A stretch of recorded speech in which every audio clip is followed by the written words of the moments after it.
Donald Trump calls it the biggest deal ever made. But is it really a breakthrough for global trade or just political theatre dressed in tartan? Over the weekend, the United States and the European Union struck a last-minute trade framework. On paper, it's huge. 15% tariffs across most EU exports to the US, $750 billion in promised EU energy purchases, $600 billion in EU investments in American industries.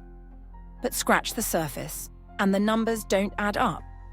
Europe currently imports just $64 billion in energy from the US. Even quadrupling that output wouldn't close the gap. Experts say Trump's targets are delusional, economically impossible. But politically, they make for great headlines. And while Trump rattled off numbers and exaggerated claims, something else was happening on that Scottish stage. For a brief moment, it looked like the president of the European Commission had an out-of-body experience. Eyes glazed, half smiling, detached from reality, as if she were astral projecting herself out of Turnberry and into a saner dimension. One could almost hear her inner monologue. I was told there would be diplomacy, not a monologue about tariffs and golf courses. But the confusion ran deeper. Trump said EU pharmaceuticals might face 200% tariffs. Von der Leyen insisted the ceiling was 15%, steel and aluminum.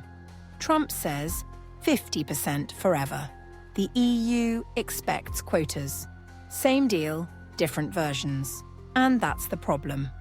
Critics say Europe blinked. That von der Leyen gave Trump a win to avoid a trade war at the cost of credibility. Markets reacted, stocks rose, the euro stumbled, and confusion set in. This isn't a treaty, it's a shaky handshake, filled with contradictions and destined for weeks, if not months, of EU infighting. So what did Europe get? A temporary truce. What did Trump get? A photo op, a press conference, and a narrative. Whether this deal means closer transatlantic ties or just more friction masked as progress, only time will tell. But one thing's clear. When the cameras rolled and Trump spoke, Europe's top official looked like she had already mentally left the building.